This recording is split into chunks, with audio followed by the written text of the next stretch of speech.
Lectura del Santo Evangelio según San Marcos. Gloria a ti, Señor. Aquel día al atardecer dijo Jesús a sus discípulos: vamos a la otra orilla. Dejando a la gente, se lo llevaron en barca como estaba. Otras barcas lo acompañaban. Se levantó una fuerte tempestad y las olas rompían contra la barca hasta casi llenarla de agua. Él estaba en la popa, dormido sobre un cabezal. Lo despertaron diciéndole: Maestro, ¿no te importa que perezcamos? Se puso en pie, increpó al viento y dijo al mar: Silencio, enmudece. El viento cesó y vino una gran calma. Él les dijo: ¿por qué tenéis miedo? ¿Aún no tenéis fe? Se llenaron de miedo y se decían unos a otros: ¿pero quién es este? Hasta el viento y el mar lo obedecen. Palabra del Señor. Gloria a ti, Señor Jesús. Como ya sabéis, muchas veces se ha comparado la Iglesia a una barca. Aquello que en tiempos de Jesús fue la barca de Pedro, porque Pedro era pescador y Jesús a veces subía en su barca para enseñar o para, como es el caso de hoy, para cruzar el lago. Es como imagen de la que ahora es la barca de Cristo, que es la Iglesia. Y este texto creo que es muy bonito y muy profundo. Sabéis que a veces los hechos históricos de la vida de Cristo también pues tienen como un significado que se llama alegórico, o podemos entenderlo señalando también otra cosa. Entonces aquí Jesús sube a la barca y les dice: vamos a la otra orilla. Esa otra orilla hacia la cual se dirige la barca de la Iglesia es la vida eterna. Esa otra orilla es la vida eterna. Es una travesía que de hecho solo puede realizar Cristo y que nosotros podemos realizar acompañados por Cristo. Por eso al principio de este Evangelio aparecen otras embarcaciones, pero después desaparecen. Al principio la acompañaban, pero después toda la atención se centra solo en una sola embarcación, que es la embarcación en la que van los apóstoles y en la que también va Jesús. Jesús se ha quedado dormido. Orígenes, que es un autor de los primeros siglos, dice que igual se quedó dormido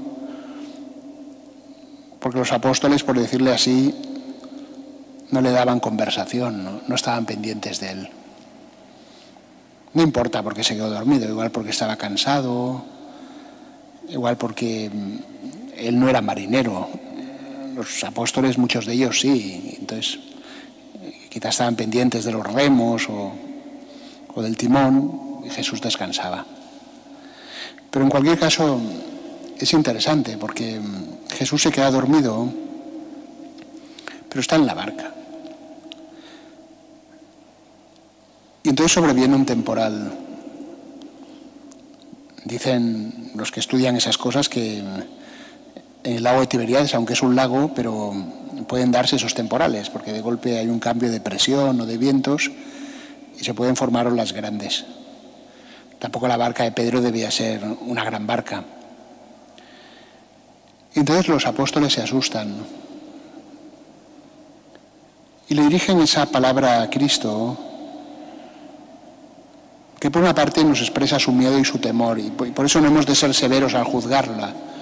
Fijaos que muchas veces el que está en peligro, el que ve en su vida en la angustia, el que se encuentra igual en la enfermedad, el que tiene dificultades en su familia, el que se siente despreciado por los demás, el que ha sido humillado, el que ha sufrido abusos,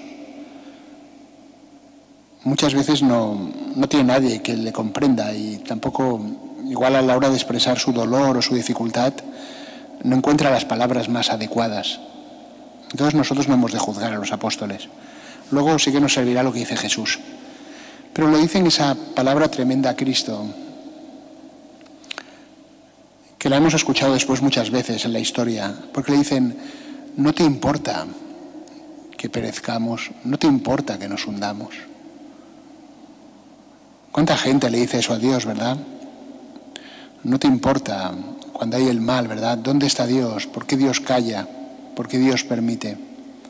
Y también dentro de la Iglesia, cuando a veces experimentamos, ¿verdad?, que hay momentos de gran dificultad o de oscuridad, a veces alguien puede decir también, ¿y dónde está Jesús? ¿No es la Iglesia de Cristo? ¿Por qué Cristo permite esto? ¿Por qué ha permitido, por ejemplo, que haya habido tantos sacerdotes que han tenido un comportamiento desordenado? ¿Por qué permite pues, que ahora unas monjitas en un convento de un pueblo de España declaren que quieren irse de la Iglesia? ¿Por qué permite que existan tantos enfrentamientos? Y a veces parezca que la Iglesia no solo tiene que enfrentarse a las dificultades del mundo, sino que también tiene que acarrear con todos los enfrentamientos, todas las divisiones en su interior. Entonces alguien le puede decir a Cristo, no te importa que perezcamos. La acusación es tremenda, ¿eh? La acusación es tremenda. Sale de un corazón, ¿verdad?, de una persona que en ese momento pues, se encuentra ante el temporal. Nos imaginamos ese viento impetuoso, esas olas que le golpean, la barca que igual cruje, que es zarandeada con violencia. Y eso a veces pues sucede en la realidad de la Iglesia, puede suceder también en la vida de una persona, que puede pasar por un momento de una gran oscuridad y preguntarse por qué Dios permite esto. ¿Por qué Dios permite esto? El otro día leía algo de un sacerdote que ya murió, que decía, yo no cambiaría nada de mi vida, y tampoco los momentos de oscuridad ni de dolor, porque es a través de todos ellos que Dios ha ido tejiendo su historia conmigo, su historia de amor conmigo. A través de todo eso Dios ha ido comunicando su salvación también. Pero bueno, hay momentos en que eso no se ve. Entonces le dicen eso a Jesús. Jesús se levanta y calma el mar. Él es el Señor, ¿verdad? Ese milagro, o ese más que un milagro, manifiesta así su poder. La primera lectura avisaba de cómo el mundo había sido creado por Dios, ¿verdad? Frente a las quejas de Job, que está ahí en su dolor, Dios le dice, ¿quién creó el mundo? ¿Quién puso límites al mar? ¿Quién ha establecido las fuerzas del universo? Entonces Jesús impone su señorío y el mar se calma. Pero entonces les dice esas palabras, dice, ¿por qué habéis tenido miedo? ¿Aún no tenéis fe? Y dice que los apóstoles entonces también se llenaron de miedo otra vez, pero ya era un miedo distinto, ¿veis? Porque antes tenían miedo de los elementos. Ahora como que se asustan o se atemorizan ante el que es Señor de los elementos, que es Cristo. No sé qué significa eso exactamente, pero sí que nos sugiere algo, que en lugar de tener miedo del mundo, ¿verdad? Jesús dice en otro momento del Evangelio, no temáis a los que pueden matar el cuerpo, temed al que puede perder al alma. Hemos de temer más, apartarnos de Dios. Hemos de tener más miedo de olvidar su misericordia, de sustraernos a su gracia que no de los males del mundo. Entonces, fijaros, este Evangelio, ¿qué puede aportar a nuestra vida, a la de cada uno de nosotros? Pienso que lo que aporta es muy importante, porque nosotros estamos en ese viaje. Eso no hay que olvidarlo. Estamos en un viaje hacia la otra orilla.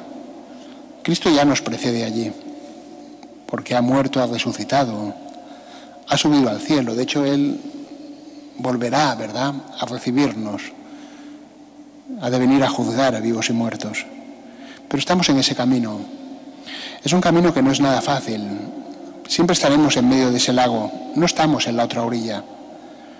Sin embargo, siempre está Jesús, siempre está Cristo. Y hay que reconocerlo. Está Cristo, por ejemplo, en el sacramento de la Eucaristía. Está ahí Jesús. Ahí está Cristo. Y hemos de darnos cuenta de que solo Cristo es el que puede traer la paz profunda a nuestro corazón. Hay momentos en que igual uno, porque experimenta esas dificultades, pues le gustaría salirse de la barca, abandonar el viaje, decir, no es mi travesía. Pero entonces hay que darse cuenta de que está Jesús. Necesitamos de esa fe.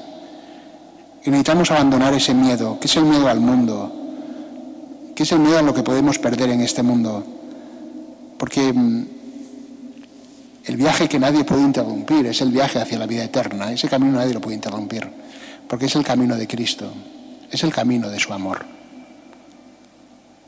Pidamos pues eso, queridos hermanos, que no perdamos esa conciencia de que el Señor siempre está cerca de nosotros. Está ahí, parece que duerme, pero es el Señor de los elementos y es el único que puede dar la paz a nuestras almas.